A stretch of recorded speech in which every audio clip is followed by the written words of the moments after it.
E aí, beleza? Eu sou o Luiz Gomes, criador de conteúdo na Camelo News. Você é muito bem-vinda ou muito bem-vindo ao Papo de Camelo, podcast para conhecer histórias incríveis do nosso ecossistema de startups. Se você curte conteúdo sobre criação e desenvolvimento de startups, pode se tornar apoiador ou apoiadora desse projeto a partir da nossa campanha do Apoia-se. Então eu deixei aqui na descrição desse episódio o link para que você dê uma olhada lá e apoie esse projeto que eu gosto tanto de fazer. Agora, vamos ao nosso papo de hoje. Valeu!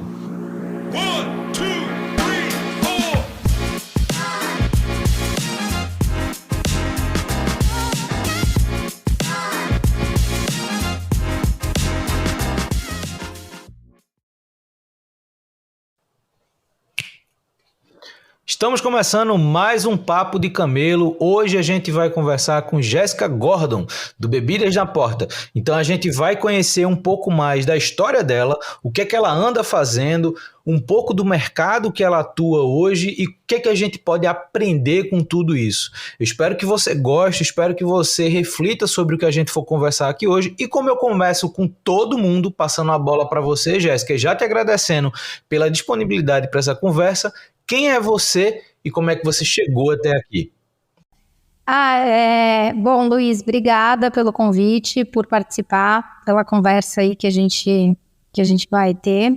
E acho que começando assim, quem é a Jéssica, eu acho que eu ainda tenho que ser uma pessoa comum, mas eu acho que o que mais assim me diferencia é que no que é que seja que eu me disponha a fazer, seja na vida pessoal ou na profissional, eu sou muito de ter resiliência no sentido de não desistir, de ser obcecada por aquilo que eu me propus a fazer, seja em qual frente for. Então, e eu acho que isso acontece, né, pensando um pouco de como eu cheguei até aqui e o que me levaram, quais foram os caminhos, né, de você decidir empreender, ou de estar no mercado corporativo, ou do que você quer se formar, enfim, são diversas fases aí que você passa, mas eu venho de uma família que eu fui acostumada com meu pai era empresário, então foi sempre muita inovação e vivi no meio disso, então para mim é muito fácil lidar com insegurança ou com instabilidade ou com anos que acontecem muita coisas ou meses que te exigem muitos, outros que você já está em outro cenário, em outra realidade. Então, eu acho que quando eu realmente resolvi empreender e fui para o empreendedorismo, eu achei meio que a minha zona de conforto, que na verdade eu acho que é difícil, assim, e todo mundo tem um pouco de medo de sair, às vezes, de uma carreira ou de um mercado corporativo. Mas eu eu tive muitos anos onde eu trabalhei em grandes empresas, mas eu sentia que eu era sempre um pouco over, assim, mais acelerada, queria inovar mais, fazer mais coisas, e não só esse quadrado aqui é seu, só execute muito bem que tá bom. Então eu acho que de certa forma eu acabava atrapalhando e eu ia de high performance para quase demitida em meses, porque eu acho que é uma inquietude minha. E quando você fala de empreender e de ir atrás do que você acredita, seja lá qual seja o business plan ou em que segmento, é muito de você se autocobrar e ter a sua própria régua e ir atrás e ter essa inquietude dentro de você, que eu acho que é algo que eu tenho lá desde criança e sempre vivi e me dou muito bem com ela. Então, e eu acho que empreender, e hoje eu tenho 2 filhos também, e viver todo esse caos ao mesmo tempo, é meio que a área que eu gosto e que eu me sinto confortável, e apesar de ser o caos e imprevistos não param de acontecer, em especial empreender no Brasil, né, que são diversos obstáculos e motivos para você desistir ou desengajar, ou perrengues que você passa não faltam. Cara, eu acho muito legal porque eu já tive algumas conversas com pessoas também que tiveram experiências, vamos dizer assim, não empreendedoras antes de empreender, né, experiências profissionais em empresas, em outros projetos. E eu acho muito bacana porque há um ponto comum dessa galera toda, e eu acho que fala muito também desse teu perfil, que é primeiro não se identificar não com o lugar que você está trabalhando, mas com o tipo de trabalho que você está fazendo, né? Porque muitas vezes a gente gosta da empresa que a gente trabalha, a gente gosta das pessoas, do ambiente, a gente é reconhecido ou reconhecido, mas a gente é como se a gente não fizesse parte daquilo. E essa necessidade de encontrar um espaço que a gente se identifique, eu acho que é um dos grandes gatilhos para a gente se dispor a empreender, né? Você colocou um ponto que eu acho que é muito relevante, que é a dificuldade de empreender de uma forma geral, né? Hoje, quando a gente olha para o cenário Brasil, a gente tem em larga escala o empreendedor e a empreendedora por necessidade, né? Então, por falta de outras oportunidades. Então, a característica empreendedora acaba se desenvolvendo em boa parte da população, o que obviamente não torna o cenário mais fácil, como você mesmo falou, e a gente pode se dar o luxo, vamos dizer assim, de empreender por oportunidade, né? Então a gente consegue fazer planejamentos mais estruturados, a gente consegue iniciar uma jornada que não necessariamente vai dar dinheiro para a gente hoje, para poder a gente existir enquanto empreendedora ou empreendedor amanhã, né? Então a gente está num cenário onde existe toda uma estrutura, existe todo um terreno a ser explorado, porém as dificuldades são muitas e quando a gente fala de qualquer coisa que envolve tecnologia, o risco é sempre muito alto. E aí eu queria entender dessa Jéssica inquieta, dessa Jéssica over nos ambientes de trabalho, como é que a Jéssica chegou nisso que a gente tem hoje, Bebidas na Porta? Qual foi essa tua jornada até o momento que você fez, cara, esse negócio aqui eu vou me dedicar, esse negócio aqui eu vou descobrir se faz ou não sentido para mim e para o mercado? Tá, eu vou contar um pouco de como eu cheguei até aqui, mas aproveitando, né, os seus comentários, eu acho que esse foi o meu caso, né, ter a oportunidade de empreender, e eu venho, sei lá, participei da Endeavor e conheço muitos empreendedores que optaram também ou em captar ou sair do mercado de trabalho ou fizeram MBA fora e voltaram para empreender. Então é uma decisão mesmo, mas assim, são para poucos. Se você olha no Brasil, nos Estados Unidos, isso é muito mais comum, é muito mais bem recebido, porque quando você monta um negócio, e lá nos Estados Unidos eu brinco que tipo, a pessoa já empreendeu 1, 2, 3, 4, quanto mais ela empreender, independente se ela falhou, se ela teve sucesso, ela é mais experiente, mais resiliente, tem mais casca para chegar lá no ideal. Aqui não, você empreende 1, 2 vezes, 3, estourando, e se ainda não sai, ou você teve que pivotar, ou não deu certo, ainda é mal visto. Eu acho que muito diferente do que você vê no resto do mundo, onde existem VCs mais estruturadas e pessoas mais estruturadas para receber esses empreendedores. Então, acho que no Brasil acaba um pouco que, por às vezes a pessoa não ter emprego ou não conseguir se recolocar de alguma forma, ela acaba empreendendo, mas não necessariamente foi a primeira escolha dela. E eu acho que principalmente o que você comentou, o primeiro ano, talvez os 2 primeiros anos, eu não tive retirada nenhuma, pelo contrário, eu era a última a receber, não recebia, e qualquer imprevisto que acontecia, eu ainda era a pessoa que tinha que cobrir, porque o bootstrapping total, então eu não entrei já com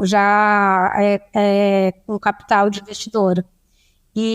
Mas contando um pouco, né, de mim, assim, eu comecei a trabalhar super cedo, então sempre tive muita curiosidade e vontade de ser independente, de ir atrás das coisas que eu queria e ter meu espaço. Então comecei a trabalhar com 17 anos e não parei mais. E eu acho que daí eu fui primeiro estagiando e eu fiz pedagogia, trabalhei com desenvolvimento humano e organizacional, que é a parte mais estratégica de RH dentro de empresas grandes, o que eu acho que me ajudou muito, porque eu tinha que falar, assim, literalmente com cargos mais altos e importantes para a empresa e chaves, e como ter as equipes certas, o modelo de remuneração certo, a estratégia e a performance em geral correta para o negócio ter os números que precisavam ter. E quando a gente pensa em gente, em equipe, em alta entrega, em liderança, em tudo isso, é muito difícil você quantificar. Então, acho que isso me ajudou muito, porque quem faz a empresa, uma startup, ou a cultura, ou como que aquela empresa é e como ela vai chegar lá, são as pessoas. Então, às vezes não adianta você ter lá todo o BP e tudo que tem que ser seguido e tudo super estruturado se não tem pessoas engajadas, motivadas e que estão lá dando sangue para que todo aquele sonho ou tudo que você vê de possibilidade seja também engajado por um time e que tudo isso seja construído num grupo, né? E então acho que essa minha experiência ajudou muito, porque fez com que eu criasse habilidades e visões, assim, que eu tive essa disciplina durante alguns anos trabalhando nessa área, e que até hoje me ajudam bastante. Então, como eu falei, né, eu comecei a trabalhar super cedo, e daí já fui para a área mais estratégica aí de desenvolvimento humano e organizacional, e eu parei de trabalhar porque eu fui fazer, o meu ex-marido foi fazer MBA fora, a gente ficou 2 anos fora, e quando eu voltei eu tive 2 filhos, então foi um tempo que eu fui meio que, as coisas foram acontecendo e eu foi um tempo que eu me afastei do mercado. Quando eu decidi retomar, e daí eu já tinha minha irmã empreendendo, meu pai que sempre foi empresário, meu ex-marido que também empreendeu e eu acompanhei tudo muito de perto, eu já não tinha a menor dúvida que eu não queria voltar para o mercado corporativo, que eu queria empreender e tirar do zero, que foi o que eu fiz. Então, na hora que a gente estava pensando quais poderiam ser as possibilidades e oportunidades para empreender, eu sabia que eu queria empreender, mas eu não sabia qual seria, não tinha a menor noção, assim, nunca trabalhei com bebida, nunca trabalhei com varejo, não sabia nem onde eu estava pisando. Assim como, né, quando eu era mais nova, que eu fiz faculdade, que eu caí dentro de RH, mas da parte mais estratégica, foi uma sorte. Eu também não tinha a menor noção do que eu estava escolhendo e de onde eu estava pisando.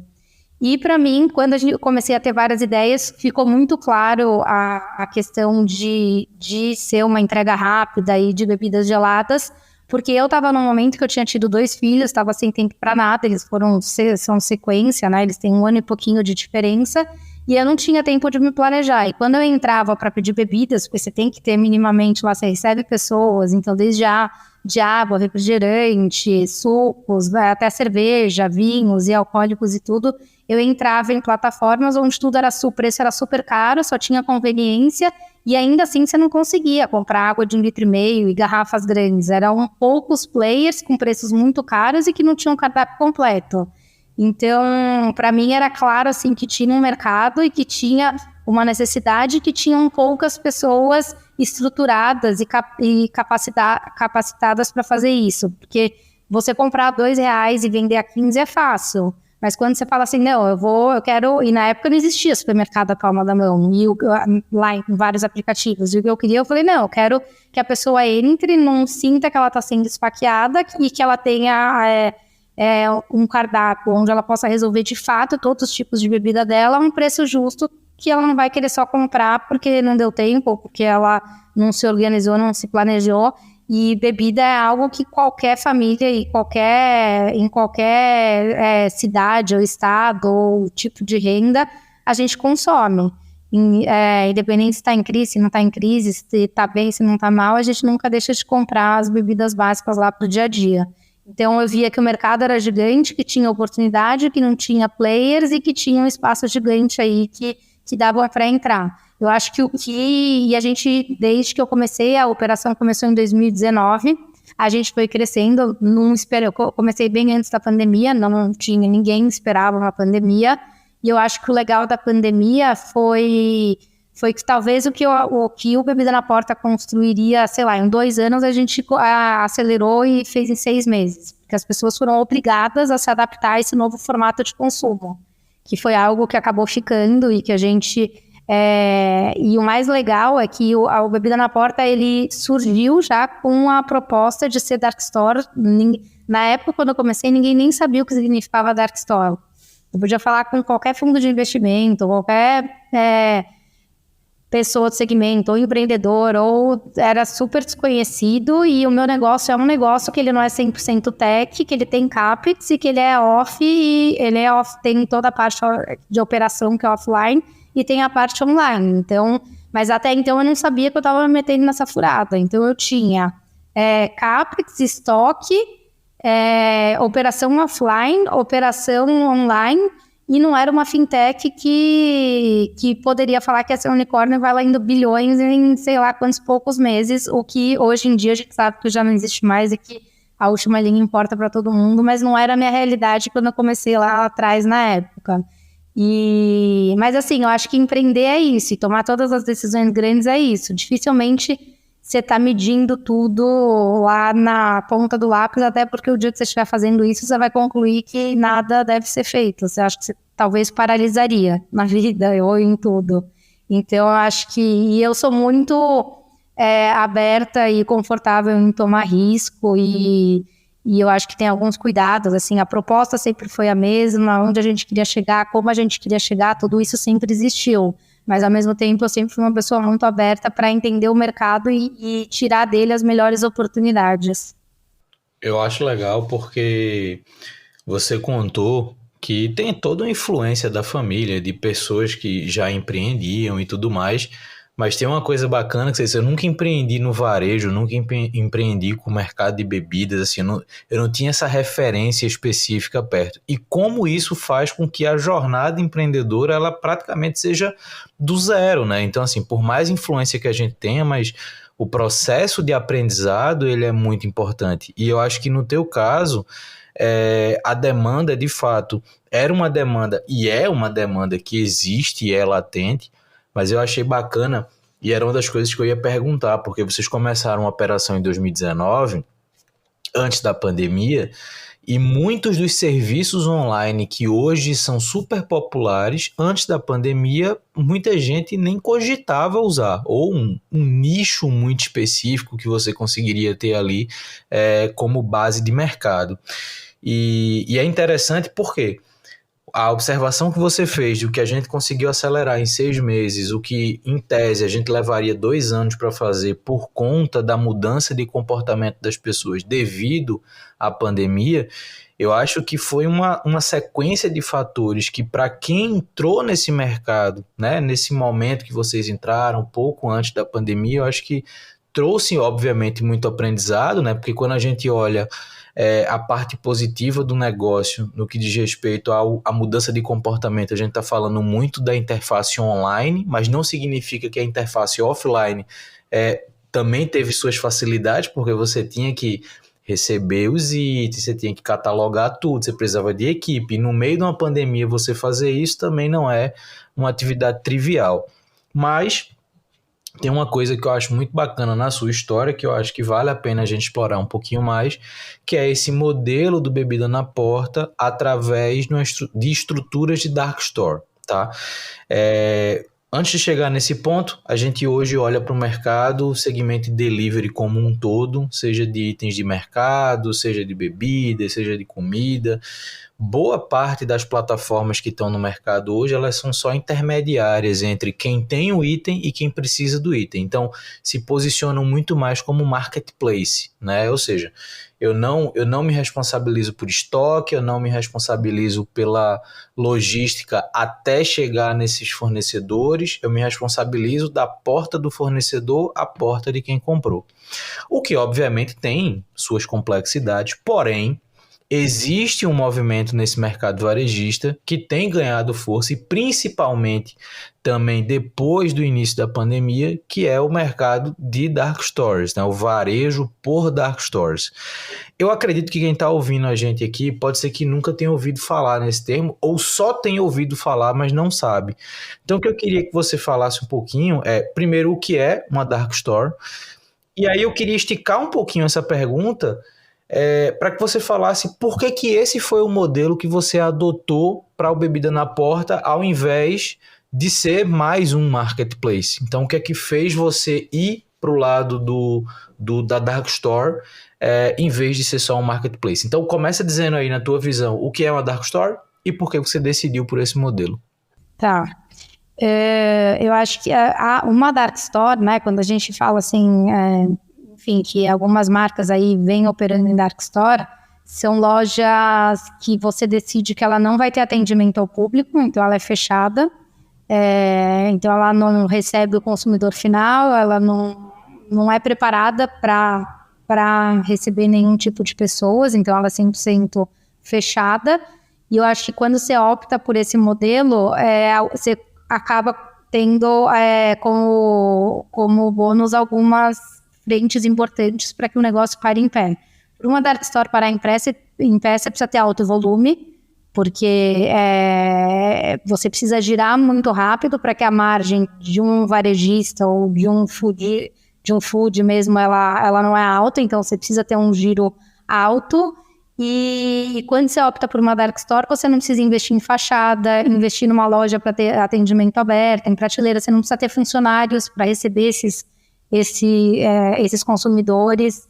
E você consegue, então, fazer uma área de armazenagem, de picking, de refrigerados e de tudo muito mais otimizada, customizada e de simples forma de você operar. Porque hoje, se você pensa assim, um supermercado, ele vai lá e recebe 500 mil pedidos num sábado. E eu vou, e uma dark store recebe, eu como dark store, recebo lá os mesmos 1.500 pedidos. Imagina um funcionário do supermercado tendo que andar pela loja inteira, pegar esses produtos, daí ir até o caixa, passar pelo caixa e fazer tudo isso para que esses 1.000 pedidos aconteçam. Então, você rodar também os dois modelos é inviável. Ao mesmo tempo, quando eu recebo, tá tudo lá em pequenas prateleiras, eu só tenho produtos de alto giro, com um picking super simples e reduzido, onde a pessoa anda 2 corredores, coletou tudo, empacotou, despachou, o motoboy está na porta, tudo aconteceu. Não tem fila, não tem caixa, não tem cliente, não tem espaços grandes para ele ter que ficar andando pelos corredores. Então, você cria do início ao fim um modelo completamente diferente. E falando um pouco do Bebida na Porta, né, e a diferença de marketplaces ou de sites e plataformas que só ligam as pontas, mas que não são responsáveis por tudo que a gente é responsável de ponta a ponta. Então, tudo que eu tenho, eu compro na indústria, eu negocio direto com Ambev, com Feinza, com Heineken, eu armazeno, eu gelo, eu empacoto e eu despacho, eu dou pro entregador e eu tenho que chegar na casa do consumidor final. Isso em minutos e com bebida gelada. Então, você cria outro know-how, outra especialidade, e é no que a gente se tornou muito bom em fazer. Então, hoje, para a gente, é muito mais fácil a gente ter uma loja no horário de pico, operando 1.000 pedidos, do que ter uma loja lá fazendo 200, 300, porque sai de todo o fluxo. E para a gente ser capaz de fazer isso, hoje a gente atinge break-even em 3 meses, depois que a gente abre uma dark store nova. Hoje a gente está no Brasil inteiro, são 30 dark stores. A gente opera pelo menos 10 marcas diferentes, a gente opera nossas marcas próprias, a gente opera indústria, a gente opera e-commerces de players importantes, então a gente acabou abraçando outras frentes, eu acho que justamente pelo momento que a gente quer, que o consumidor, eu acho que que o consumidor quer de forma simples resolver o seu problema, no caso de receber suas bebidas. É chato no supermercado carregar peso, ter que depender disso, podendo entrar no Bebida na Porta e receber em minutos, de forma simples, as bebidas e a preço super justo. Então como, acho que é o que cada vez mais, a pessoa conhece a gente numa emergência querendo um alcoólico, mas é legal você ver a recorrência dela voltando e começando a fazer um carrinho completo. Então, é nisso que a gente vem trabalhando e de oferecer também uma excelência operacional muito boa para que tudo aconteça aí em minutos, não tenha ruptura, as bebidas estejam geladas. Para tudo isso, a gente investiu muito. Acho que o nosso maior segredo, o que a gente fez de fato de esforço aqui na pandemia, foi automatizar e fazer integrações dos sistemas certos. Porque você pensa que hoje eu tenho um produto em 5 plataformas diferentes, em 5 canais diferentes, com 10 marcas diferentes. Esgota um produto, seria impossível um funcionário meu humanamente lá entrar em 20 páginas diferentes no meio de um pico, onde não para de cair pedido para pausar um produto. Então a gente investiu muito em ter essas plataformas, essas automatizações, usar muita API e muito de achar os sistemas certos para que tudo aconteça de forma que a gente não precise de interações humanas. Hoje, o que os nossos funcionários fazem é simplesmente eles recebem, já é tudo automatizado, já chega o formaneio, já chega o pão fiscal, eles fazem o pique, empacotam, o entregador já está na porta, eles despacham, acontece em 2, 3, 4 minutos. Então, é tudo muito rápido e a gente preparou o negócio para isso. E acho que é por isso que hoje a gente está conseguindo abraçar tantas marcas. Hoje a gente opera marcas grandes, Evino, Ambev, a gente tem uma parceria muito forte com a FEMSA, a Heineken, a gente hoje opera Rappi, Zé Delivery, iFood, então a gente está onde tem consumidor final e onde tem demanda e onde tem giro, a gente com certeza é o maior lá dentro por fazer isso, por ser o que a gente faz de melhor aqui dentro e resolver essa dor hoje do mercado. O que eu acho interessante nesse modelo é um ponto específico que você falou, é o potencial dele se tornar rentável no curto prazo.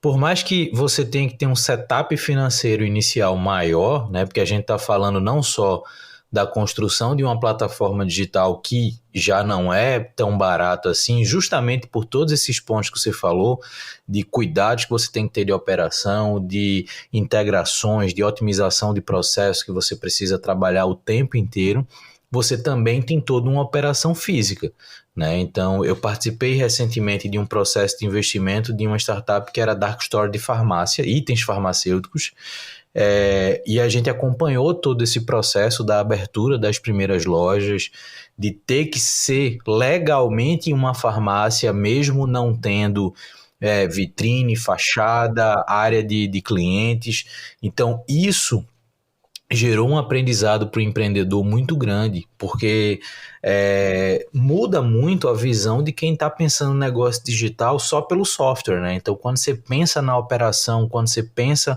nessa parte operacional offline, eu acho que ela traz um peso de responsabilidade muito grande, porém, ela tem uma capacidade de rentabilidade que talvez seja muito mais interessante do que apenas, e aí fazendo aspas com os dedos aqui com apenas, os marketplaces, que tem que negociar caso a caso, tem que negociar com cada potencial fornecedor. Sabe o que é engraçado?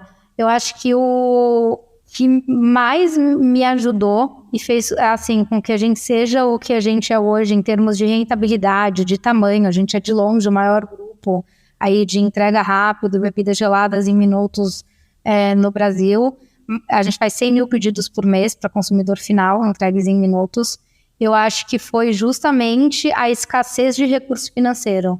Porque eu vejo que os grupos que tentaram ter dark stores, ou a própria Rappi, Zé Delivery, iFood, eles vêm de incorporações que têm como investir e deixar aquele negócio com capital o tempo todo.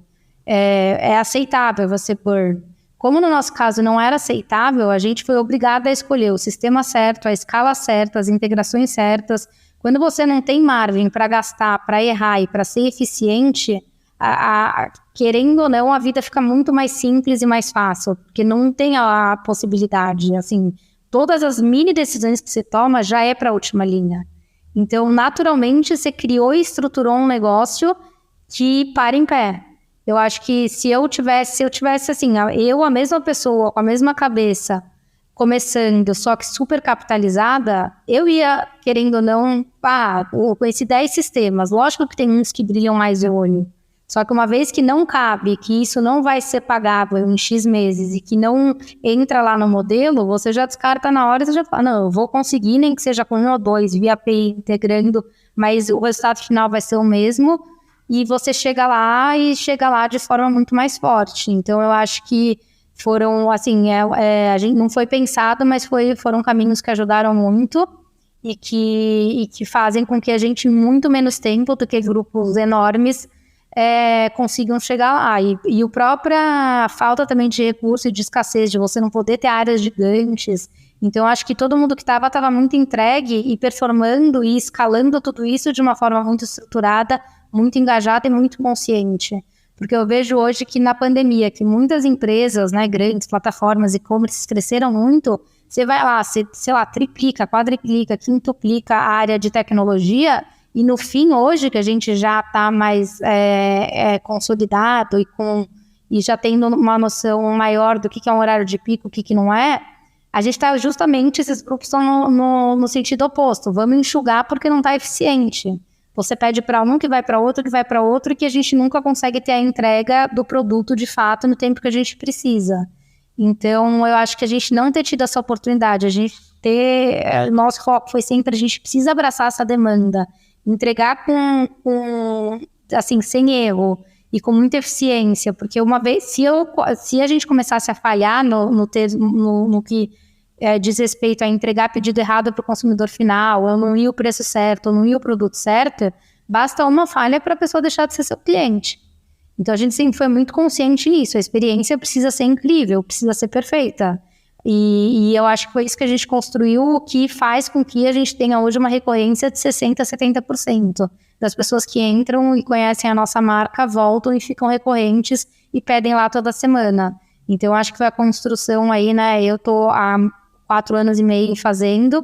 Nesse meio tempo, eu fiz a fusão com um grupo, que é o Saideira Brasil, que na época, né, quem era o fundador e o CEO é o Daniel, que hoje está aqui comigo, a gente toca os negócios juntos, e eu acho que a gente ter unido forças também, 2 mais 2 foi muito mais do que 4, e hoje a gente consegue estar do lado da indústria e saber exatamente quais são aí os passos que a gente deu, que a gente vem dando, que precisa dar aí nos próximos meses. Essa visão pela qualidade da experiência, pela preocupação com essa última linha, que eu acho que até justifica muito do conteúdo que eu produzo, né? O nome para quem está no nosso meio, ele é autoexplicativo, né? Eu gosto de trabalhar a linha de camelos, porque eu não acredito simplesmente na corrida de unicórnios. Eu acho que a gente criou ali um grupo de empreendedoras e empreendedores que começaram a acreditar numa visão de mercado que não faz sentido em termos de criar negócios. E quando eu olho histórias como a tua, que beleza, ok que você não teve captações no começo, mas isso desenvolveu em você a visão da rentabilidade, da sustentabilidade financeira do teu negócio. E o que me gera agora curiosidade para entender um pouquinho mais, na época, quando você começou, você comentou, acho que na primeira resposta, que muitos dos VCs que você eventualmente conversavam não olhavam com muitos bons olhos para esse tipo de negócio porque não escalava, não crescia rápido, justamente por demandar uma operação offline. Hoje, a gente sabe que esse modelo ele se torna muito mais interessante para quem faz investimento de risco porque consegue ter um nível de projeção financeira muito mais tangível. Porém, o que eu fiquei curioso na tua posição, com a tua experiência, quais são as dificuldades de crescer um negócio como esse? Você falou que tem 30 hoje dark stores espalhadas pelo país. Como é que foi esse desafio? Porque, querendo ou não, o marketplace, né, a estrutura que é só software, pode ter sua dificuldade de crescimento, mas consegue escalar a partir do digital puramente. Você precisa também escalar o offline. Você precisa ter mais dark stores, você precisa criar esses ambientes em outros lugares. Então, como é que foi esse processo? Quais são as dificuldades de desenvolver não só o modelo online, mas o modelo offline hoje no país? Eu acho que nosso maior desafio agora, e é engraçado, né? Eu acho que a escalabilidade é algo que para a gente se tornou muito simples, porque uma vez que a gente achou as integrações dos sistemas e que a gente consegue operar 10 plataformas e 10 marcas diferentes em uma tela e ficou muito simples e muito eficiente de operar, escalar já não é mais o problema. É tipo copia e cola, a gente pode ir de 30 para 60, de 60 para 100, 100 para 200. Isso não seria um problema. Só que... mas existem outros que às vezes podem ser bem maiores. É o preço que você vai chegar lá. Então, como hoje a gente para em pé e eu ofereço para o consumidor final, porque eu tenho que ter giro, eu tenho que ter volume. Então, escalar eu consigo, beleza. É barato abrir uma dark store, ela para em pé, ela é replicável, é simples, a gente tem equipe aqui que faz tudo, de manutenção, de obra, tudo interno, a gente coloca uma loja de pé, a gente aluga um imóvel, em 2 semanas ela está pronta, porque a gente precisa. É como eu garantir o melhor preço para o consumidor final. Daí eu acho que é um movimento muito importante, muito estratégico e muito significativo assim, em termos do que a gente precisa, que é oferecer preço para o consumidor final para ele, de fato, desintermediar o supermercado ou para que ele faça cada vez carrinhos maiores e maiores e não tenha mais preocupação em ter que comprar através de outros canais ou mesmo os supermercados físicos. Então, acho que para isso foi todo um trabalho que ainda existe, que existiu aí nos últimos meses, da gente se aproximar da indústria. A gente está no momento que todo mundo sabe que tanto a indústria, os gigantes, como os médios, como os pequenos, querem fechar a conta, precisam fechar a conta e passaram a olhar para a última linha. Então, como que eu faço e de onde eu pego? Porque, assim, cerveja e bebidas é nos centavos. Se você aumenta o preço, assim, a gente tem uma sensibilidade do que é justo, do que não é justo, do que vale a pena a gente armazenar ou não armazenar. Então, para isso, hoje a gente tem parcerias e contratos muito fortes aí com os maiores, que eu acho que hoje os principais são a Ambev e a FEMSA, da gente conseguir, através a indústria já conseguir abraçar a gente para a gente oferecer as melhores ofertas. Então, não ser só um Carrefour, um Extra, um Pão de Açúcar que consegue uma negociação onde vai conseguir estar lá na prateleira com um preço atrativo. Então, eu acho que é mais a gente chegar nesses contratos e nessa aproximação e nessa parceria com os grandes, que, consequentemente, o giro e o consumidor final ele já está muito fácil e na nossa mão, uma vez que a gente pluga, a gente está nas principais plataformas e em relacionamentos muito consolidados, o iFood é muito estratégico, muito forte. Quando a gente decide abrir um ponto novo, a gente faz a várias mãos, a gente sabe onde tem demanda, onde não tem demanda, onde é quente, onde não é quente, qual é o bairro, qual é a rua. É uma parceria, de fato, muito próxima, onde todos saem ganhando. Eles querem chegar no consumidor final, eu opero de ponta a ponta, só que a gente quer chegar com preço e com eficiência. A eficiência a gente já tem. Então, agora é um trabalho todo em cima do preço e é essa nova realidade que é onde está todo mundo olhando que o negócio tem que fazer sentido, que tem que ter lá, se não uma rentabilidade já de imediato, mas algo que você consiga enxergar. Esse é um outro aspecto também que eu achei muito bacana no Bebida na Porta, que é essa capacidade de integração com outras plataformas. Porque você tira o melhor que essas plataformas podem gerar de resultado, porque elas já fazem o trabalho de branding, elas já fazem o trabalho de abertura de mercado, e você está ali por trás, tanto no fornecimento, mas também tendo vias próprias para fazer a jornada do começo ao fim. Então esse é um outro aspecto que eu achei muito legal na estratégia que vocês adotaram para esse crescimento. E eu acho que, aí eu concordo com você realmente que o processo de expansão ele se torna muito mais estratégico do que aventureiro, vamos dizer assim, né? Então você não vai expandir para mostrar que está crescendo, você já cresce sabendo o lugar, a oportunidade, o tipo de parceria, a localização, então você chega com muito mais capacidade de geração de resultado no curto prazo do que vou expandir para ver aonde que o Bebida na Porta vai ou não fazer sentido. E é exatamente isso. Hoje, quando você entra nesses aplicativos, né, você olha, você entra no iFood, na época que eu entrei, tinham, 10 players oferecendo bebida em minutos. Hoje você entra, tem 50, 100. Agora, você vê uma rotatividade de gente que entra e sai, que não tem fluxo, que não tem pedidos, gigante. Então, assim, a gente já está num tamanho e consolidado de uma forma que a gente sabe onde estar, como chegar, mas também, assim, qual portfólio, qual preço oferecer e se a gente está 100% seguro nesse momento daquele ponto, nessas condições. Então, é algo muito maior em termos comerciais também. Não é só abrir uma dark store, a gente faz tudo muito consciente e para o sucesso mesmo, para que das 30 virando 60, são as 60 performando bem com rentabilidade para depois das 60 irem para 100. Então, é de fazer na hora certa e com os números certos. Boa. E eu queria entender um pouquinho mais, na verdade também duas perguntas em uma. A primeira é se a visão do Bebida na Porta é se consolidar no mercado de bebida ou expandir para outros itens. E junto com essa pergunta, como é que você está enxergando hoje esse movimento eu não vou nem chamar de mercado de dark store, porque é mais um mercado varejo, não, mas esse movimento do varejo através das dark store, como é que você está enxergando isso hoje?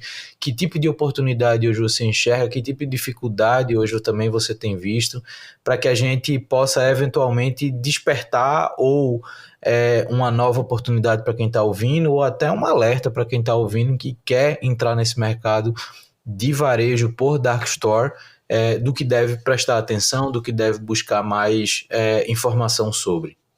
Eu acho que assim, varejo, de forma geral, a margem a gente sabe que é baixa, então se você está entrando no mercado de varejo, seja ele qual for, você vai precisar de giro. Então, como ter giro e como ter essa quantidade mínima necessária de consumidores transacionando no seu negócio.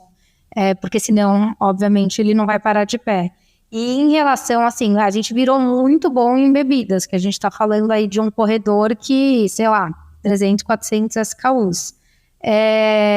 Eu acho que você conseguir ser todos os corredores, você talvez caia lá no problema de começar a ter produto long tail, não ser tão eficiente, tudo isso. Mas, por outro lado, como a gente está num momento de mercado onde as marcas querem chegar no consumidor final, uma Ambev, uma Fins, uma Coca, ou uma Magalu, uma Amazon, seja lá Mercado Livre, seja lá qual seja a marca, Mercado Livre não, porque ele trabalha muito com parceiros, mas assim, ele não quer mais, ele quer que o consumidor final tenha a chance de ser um canal direto. Eu posso pedir na Ambev e a Ambev pode chegar na minha casa. Eu posso pedir uma Coca-Cola e a Coca-Cola pode entregar na minha casa. Não preciso ter um intermediário. Então, a marca, a indústria, ela quer começar a chegar no consumidor final. Uma vez que isso acontece, que a gente vem operando essas marcas, daí eu falo, operar é sobre uma loja com o nome da indústria e tudo com a marca e com o portfólio, com a estratégia deles. Eu acho que não me assustaria a gente chegar num momento que a gente não vai conseguir acomodar todos, onde naturalmente a gente vai ser absorvido e integralmente precisando dedicar de forma integral toda a estrutura que a gente tem hoje para um ou dois players. Hoje o que a gente trabalha, que isso ainda não aconteceu, é de ter um share saudável para o negócio. Então eu não ter só um ou dois ou três como dependência, de forma que se um cair, o negócio continua saudável da mesma forma. Então a gente ainda não chegou nesse momento, mas eu vejo que vai chegar um momento próximo que a gente não vai conseguir abraçar todos e ao mesmo tempo os outros não vão querer desativar porque eles querem chegar no consumidor final. Eu acho que o nosso caminho é muito mais nesse sentido do que um VC, uma captação, que inclusive seria, né, não só pela minha dificuldade, pela falta de entendimento que eu tive lá no começo, de unicórnio, de fintech e desses valuations, enfim, super dimensionados, de falar a mesma língua, de ter sinergia, de entender a dor, de entender o consumidor final. Então, hoje a gente tem uma área de BI gigante, de comportamento de carrinho, de perfil, por área, por demanda, por tipo de portfólio. Você acaba ficando tão, assim, específico, num conhecimento tão, assim, avançado e de forma útil para esse segmento, para a indústria, para o varejo, que eu acho que o relacionamento está acontecendo naturalmente nesse sentido. Boa. Cara, eu acho que a gente conseguiu passar por pontos muito importantes. De fato, desde que eu tive o primeiro contato com essas oportunidades de Dark Story, é um tema que me interessou bastante, porque abre muita margem de oportunidade, abre uma nova visão e uma nova experiência que as pessoas têm com o varejo, né? A gente tem visto hoje até shopping, redes de shopping, dando ênfase a plataformas digitais onde você pode consumir as lojas do shopping sem ir para o shopping. A gente sabe que o modelo de negócio de shopping é circulação física de pessoas, é estacionamento, por exemplo. Então, existe toda uma mudança no mercado do varejo no que diz respeito à forma que as pessoas se relacionam com ele. E eu acho que o que você está fazendo hoje, e também colocando um ponto dessa sua última resposta, de também focar em corredores específicos do varejo, eu acho que também isso é uma estratégia interessante. Eu perguntei meio que já sabendo a resposta, porque eu gosto de ouvir quando as pessoas falam em manter essa questão do foco, em manter uma visão muito estabelecida sobre pontos fortes daquilo que está sendo feito na operação e não sair olhando para todo lado, tentando todo tipo de coisa, crescendo, entre aspas, também a todo custo, porque esse crescimento não vai ser saudável, esse crescimento ele não vai se sustentar. E eu acho que a tua visão, a tua estratégia e essa tua trajetória aí, mesmo pouco tempo também, né? Pensando aí em outros cases, 4 anos e meio, a gente sabe que a gente aprende muito em 4 anos e meio numa startup, mas quando a gente olha para o mercado ainda é pouco tempo, mas em tão pouco tempo, o quanto você aprendeu, o quanto o teu negócio se apresenta de forma madura. Então, eu acho que isso é um ponto bacana. E quem ouviu a gente aqui, eu acredito, Jéssica, que tenha muito ponto de reflexão aqui para anotar, para pensar, para pesquisar mais. Mas eu queria perguntar se você gostou do papo da gente. Eu adorei. O que eu deixaria aí de mensagem, né, para o pessoal que escuta é que a gente vê, conta as histórias e, na maior parte, o que deu certo e o que foi sucesso, mas o dia a dia você vai passar por diversas dificuldades, imprevistos, e não são tempos fáceis. Eu acho que quem consegue lidar bem com isso né, e tem, de certa forma, resiliência e estômago, é muito gratificante, assim, depois você poder olhar para trás e ver tudo que foi construído e tudo que tem aí também de perspectiva. Então, às vezes a gente conta a história, mas eu sou super a favor do empreendedorismo e tudo que eu puder ajudar aí para pessoas que tenham dúvidas ou que queiram conversar, estou super à disposição. E foi um prazer conversar também. E obrigada pelo convite. Bom, eu que te agradeço e eu vou aproveitar esse gancho que você falou para relembrar quem está ouvindo a gente, vai que é o primeiro episódio. Todo episódio do Papo de Camelo também tem uma edição da newsletter que complementa isso que a gente está falando, traz mais informações e eu coloco também os contatos da Jéssica, coloco o LinkedIn dela, coloco o site do Bebida na Porta para que vocês possam conhecer um pouquinho mais da história, conhecer um pouquinho mais da trajetória dela. Então, se você nos ouviu até aqui, a gente também se escuta no próximo Papo de Camelo. Valeu!